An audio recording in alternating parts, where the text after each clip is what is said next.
Welcome to Propanefitness Podcast. Today we are here with a particularly interesting guest, Nick Whitehurst.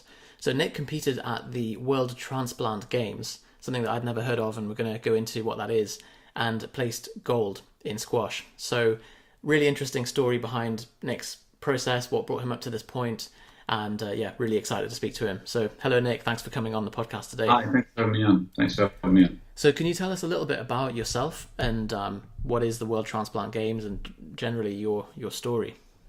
I guess probably the easiest place to start is at the beginning, I guess. So around about 2 years ago, actually, next week, I came back from holiday where I'd had a nice time in Spain with my family and then started to feel a bit unwell. I felt, just tired, lethargic, a bit sick. And then after a couple of days of that, I went to the doctors who said, there's nothing wrong with you, crack on, you've got a virus. Another week passed and that carried on. And then I started to go yellow and then went off to have a few blood tests and then raced to to have a scan and then was sent straight to a consultant and then was sent some more blood tests. The following day, I got a call to tell me to go straight to hospital. Where I sort of lay for a week, gradually going more and more yellow, whilst I'd got liver failure. So ordinarily, it sorts itself out. It's a pretty robust organ in your body, and every now and then it completely fails. And then the following week, mine fails. I sort of went a bit doolally, and then was rushed straight to Addenbrooke's from Nottingham, and woke up the next day or the day after the next day having had a liver transplant.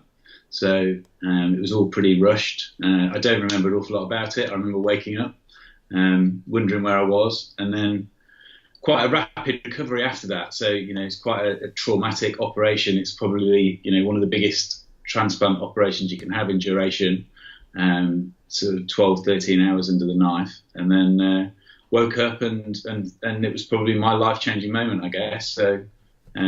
Sounds very, very unexpected. What was the kind of time frame from coming back from holiday and waking up from the transplant? 4 weeks from start to finish. So in 3 weeks from sort of starting to feel a bit ropey, and then 2 weeks from going yellow, and then starting to go yellow, and then having it all been done. So usually these things are usually liver failure is pretty chronic. So I think the doctor said to me it happens about 25 times a year in this country where somebody just gets ill, has acute liver failure, and ends up having a transplant for whatever reason. So it can be an allergy to a bee sting, it can be a reaction to medication or whatever. So it's an extremely rapid downturn for such a short period as well, especially as you said with the liver. So did you ever get a diagnosis for what was going wrong? No, never. So mystery virus is what came back. So they took out, I think your liver's supposed to be about 1.5 kilos. Mine came out at 0.5 kilo of mush. So so there was no way of really analysing it or finding out what was wrong with it. I suppose the flip side, the positive side, is I had no idea the sort of size and scale of the operation that you're about to go under, and equally had no choice. So you get on with it, you wake up, and being healthy and not being very ill beforehand meant I was, sat out of bed that day, meant I was walking around 2 days later, and meant I was out of hospital after a week. So I see. So you can bounce back pretty quickly once you kind of got over the original, the initial shock of it all. So how did you feel at the time? You said you were kind of in blissful ignorance, so you weren't really aware of what was coming.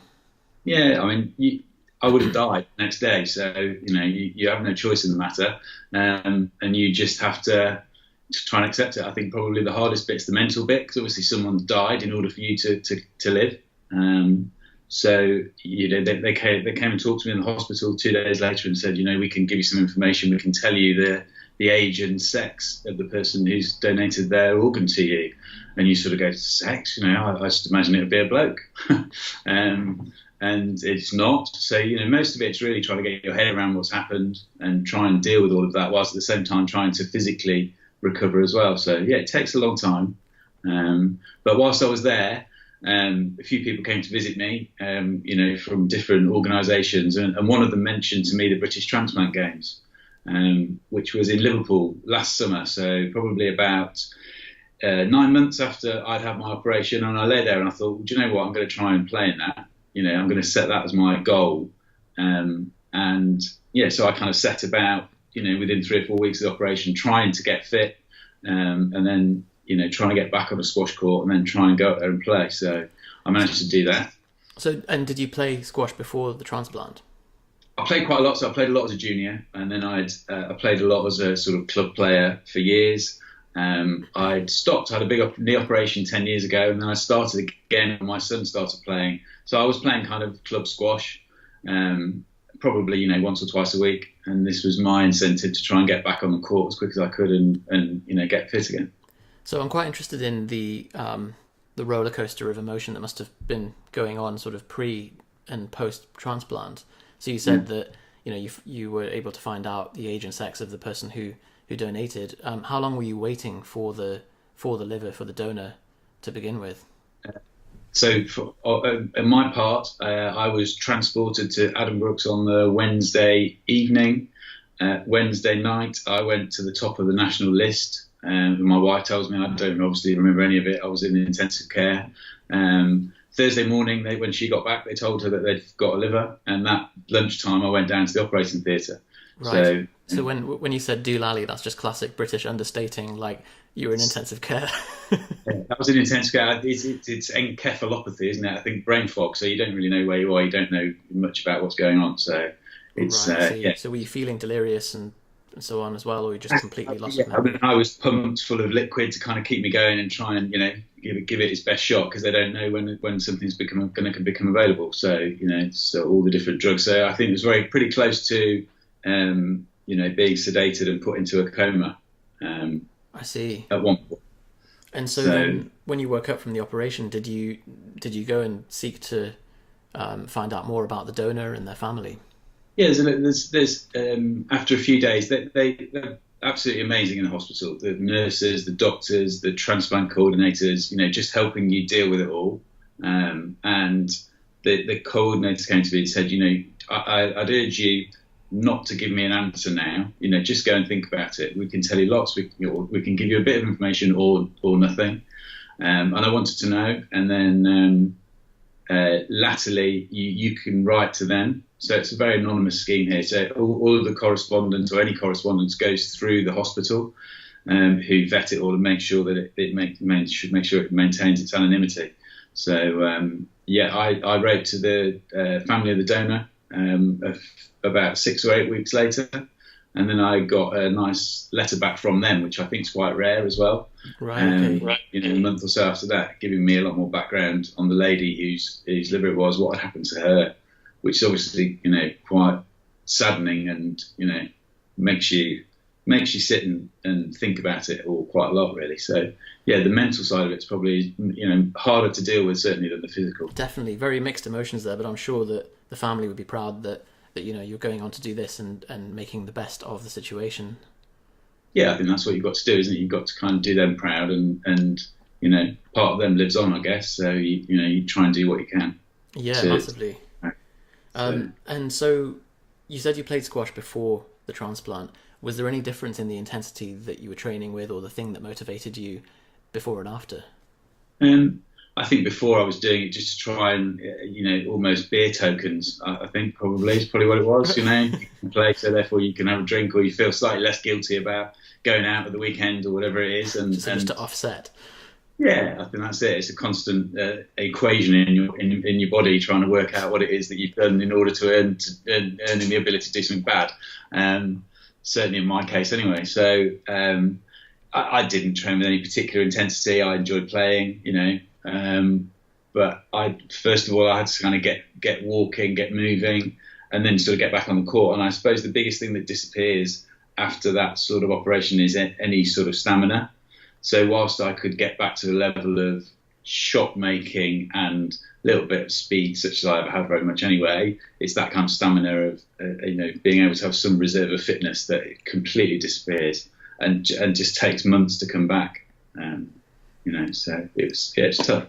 I see. So I'd like to explore that a little bit further, but just before we go on, can you explain to people listening what is the World Transplant Games, and what's their vision? What's the criteria for being able to compete? Transplant sport in the UK is a big organisation in itself, so it's probably easier to start with that. So the British Transplant Games happens every year. We came back from Glasgow a few weeks ago. Next year we're in Birmingham. And I went to Liverpool for my first one, and it's quite overwhelming when you get there.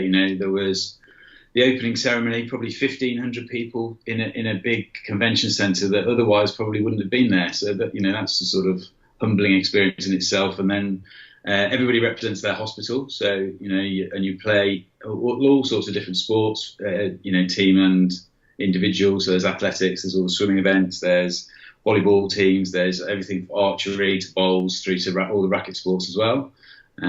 So the Adam Brooks team, who I play for, there's about 50, 60 people in the team. And then you get down to all the junior hospitals as well, so all the kids who've had transplants. There's a team of live donors, people who've given their kidneys to different people as well. So it's quite a humbling experience when you kind of walk into that arena, but great fun. And through that, you meet lots of people who've got a similar story to you, or something even that you probably wouldn't imagine you'd ever meet someone who'd been in a worse situation than you've been in, but you generally do pretty quickly. But you also meet some inspirational people, people who've had a transplant 30 years that have played in every transplant games, during that period, and lead, fit and healthy lives. So transplant sport is all about trying to promote fitness post-transplant, to show people that life doesn't change, or from a fitness point of view, and that you can lead a healthy life. It's not a ticket to another 5 or 10 years of moping around and feeling sorry for yourself, that actually you can get out there. So that's a great event every year, and then from there, if you win that, or you've won previously in the World Transplant Games, then they pick a team to get there. So the British team is about 160 that went over to Malaga in Spain this time for the World Games. So it's quite a big event. So a good few thousand people from all over the world congregated in Malaga for the games at the end of June. That is really cool. So there's a huge community around it, and I suppose, as you said, like medically, this is huge, and I think it would have been unimaginable 40, 50 years ago for any of this to happen, let alone be functional to the point of playing sport and competing after a transplant. So massive. It is, and I think in the proper World Athletics Championships a couple of weeks ago, there was an American guy who'd had a kidney transplant. So it shows you that you can get back to normal. There's one of the British swimmers is a proper GB swimmer as well. So you can still carry on and function. You might not be quite as tip top as you were before, but certainly it's a great fillip, and it's a good incentive, especially for all the young kids that end up having transplants for whatever reason, that they can still compete and lead a full life. So I see. Yeah. And so are you following? Has it kept you more up to speed with the developments in transplantation now that you've been through one? I think so. I think whether it's in changes in transplantation, medication, all the things that go on to kind of keep people fit and healthy. The advances are going on all the time. When you come out of hospital, you're looking at how long you might live, and life expectancy rates from this, that, and the other. And actually, then almost not worth looking at because the advances are so fast. However, there are 7,000 people on a waiting list in the UK, and 3 people dying every day because they don't get a transplant. So, when we sign up, it's to promote organ donation and to try to get as many people as we can to sign up on the register to enable everybody to have the luck that I had to get the surgery when you need it. So this is something that, personally blows my mind, that you have to opt in to become an organ donor. And I imagine if you ask a bunch of people, would you like to donate your organ if you died? So many would say yes, but they just don't know the process to do it. And I think anytime there's an opt-in process, you have to... The admin headache of doing an extra thing is the thing that's stopping them, which is crazy because the potential gain to someone is so huge. So my personal opinion is that it should just be an opt-out process. And I've got, I think in general, I've got a big bugbear, and I've talked about this on Propane, about things that, so voting should be done online. The fact that it's 2017 and we still can't do it. The fact that to opt in as an organ donor, or to set up a new account with a power supply or anything, you can't just do these things through an online process, blows my mind. But what are your thoughts anyway, before I start going on a rant about the opt-in versus opt-out situation? I can't see why not. I remember ticking the box when I passed my driving test, to get your I think when you get your driving license. Why the hell on your driving test as well? It's a weird point to do it. Yeah, I don't know. Maybe that's a 17-year-old thing, isn't it? And would you donate your organs I suppose in the event of a big old car crash? And I just did it and always carried a donor card. So for me, I can't understand why people wouldn't want to donate. And you don't really speak to anyone who says I wouldn't want to. However, I suppose at the time, people don't want to give up different things and for whatever reason. So I think you're absolutely right. People should have to opt out. I think it's coming. I think it's, in France, it's in now. So I think we'll get around to it when we get around to things in our own own time. Because I'm sure, I don't think it's out of malice either. I think it just doesn't feature on people's consciousness until it. And I think as well, if it's not there in black and white, and the family of the person who's just died aren't completely aware, then it's an incredibly difficult decision for them to make in what is a terrible hour or two, or for them. When they're in the depths of grief, it's probably something that they don't want to overly think about, and I can understand that. And so having that ability to go, well, actually, this person does want that, or this person, it's very difficult then, isn't it? Because has this person not said no? So it's very process, and so I can understand both sides of it. However, if you're in the situation, or you ever find yourself or a friend in the situation I was in, then you'd be sat there thinking, well, why would you not opt into that service, or why would you want to ever opt out?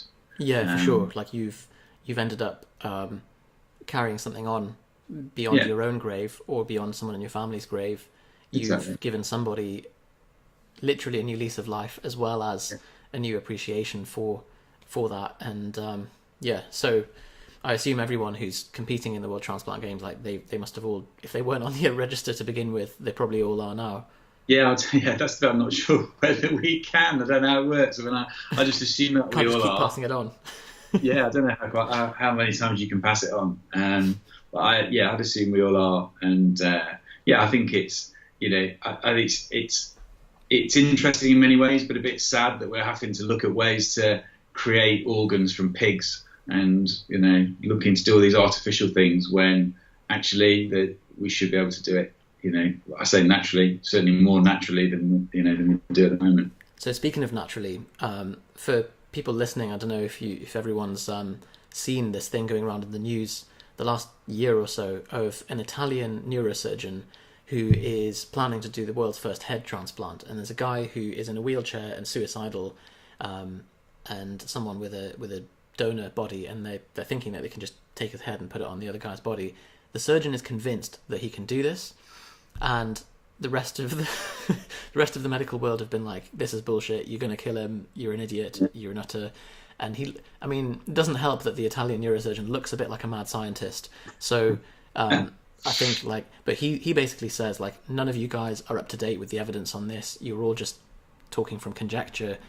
I am the one doing this surgery, it's going to take 40 hours and it's going to need a team of 120 people, and I'm going to do it. And he's really confident that he is. Have you been following this yourself, Nick? I haven't followed that. I've seen all the hand transplants. I've seen, all the very complicated things that they're looking at doing about how they're growing organs and things like that. I think, if it's very difficult, isn't it? When they first started transplanting, people were living for a few weeks, and they failed. And it's like any big medical advance, isn't it? The first time you do it, you're unlikely to succeed straight away. But I think they learned so quickly, some of these guys, that actually, if there's nothing to lose for either party in those instances, then it's a bit of a medical advance, isn't it? And they should give it a go. Yeah, fair enough. I will be blown away. If everybody's consenting winning. Sorry? Yeah, that makes sense. I'll be blown away if it does work. I think it'll be such a huge step, and it'll certainly quiet a lot of people that doubted this guy.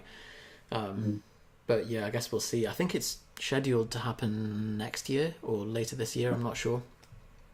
Well, I shall keep a very close eye out for Alan, and see how it pans out. We'll see. So speaking of lease of life, Nick, you said that your motivation has changed. Basically, beforehand, it was all about offsetting the beers, building up beer tokens, I suppose. And that's actually a concept that we discussed a few weeks back on the 1 Year No Beer podcast. So if you're listening, check it out. It's with a guy called Rory Fairbairns, who's the kind of head of 1 Year No Beer.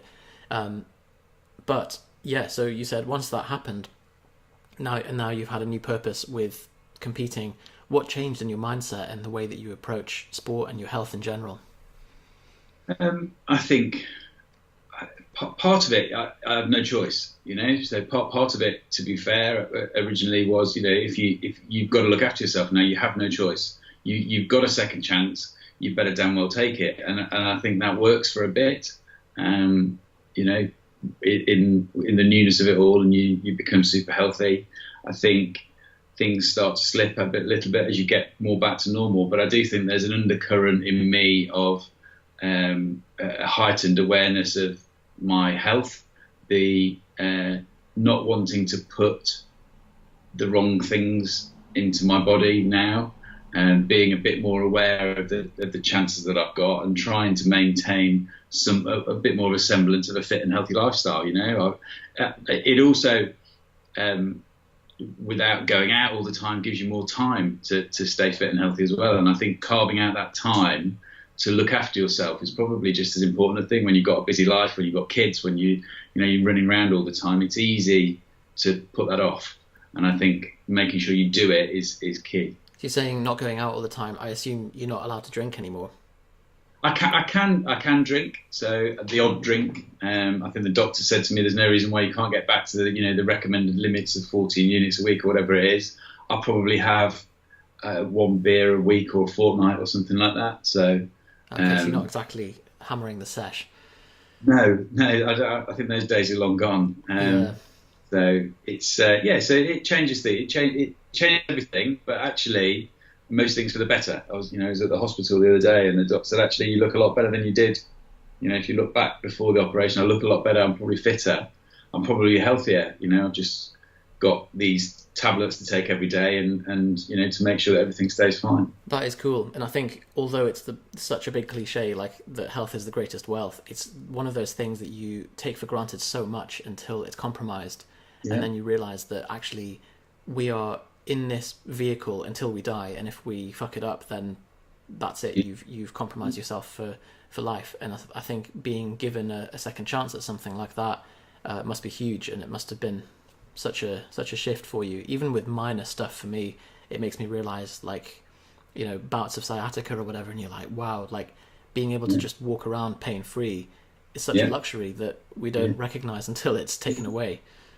You can always put it off. When you're sort of normal and vaguely healthy, you can always put it off, can't you? It's always put off going to the gym, or put off the diet, or put off the change that you need to make until tomorrow, because it's only another pound on your belly or whatever it is, and it doesn't really matter. Well, actually, when you get that chance, it matters a lot, and you've got to take it. Yeah, for sure. So, what lessons have you picked up from competing, from going through the transplant, and is there anything that you would pass on to others or to our listeners? I think, I don't know, I'm not one for passing on pearls of wisdom at 43 with two knackered knees and second-hand parts, but I just think anything with fitness is mostly in your head, and that, that's still the same. The determination to compete and to get out there and to better yourself, combined with some good coaching, some good motivation, some good sports science and sports massage, and those things to keep my body in one piece was vital to me to be able to compete and get back to a level where I could be proud of myself, really, and get out there and do myself justice. That's interesting, and I think it's possible to, as paradoxical as it sounds, to neglect your health while still be heavily engaged in sport, and that's definitely something that Johnny and I have done ourselves, where we're so focused on peaking for the next competition that we'll just ignore these niggles that come up in the process and end up actually setting ourselves back.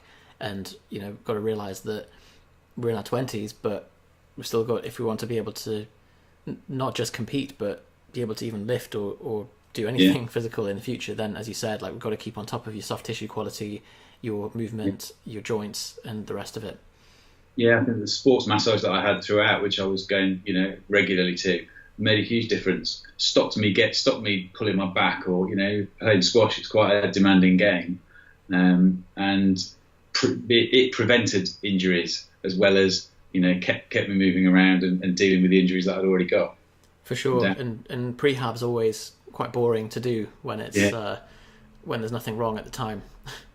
Yeah, exactly, and it gets expensive as well. People are sat there thinking, "Oh, do I need to spend that 40 or 50 quid when there's nothing wrong with me at the moment?" Well, actually, if it's then all that expensive appointments and running around afterwards, it probably is worth it. So. Yeah, definitely. With retrospect, you'd always think, well, I'd pay 40 quid to be back in that position before the injury. Exactly. So yeah.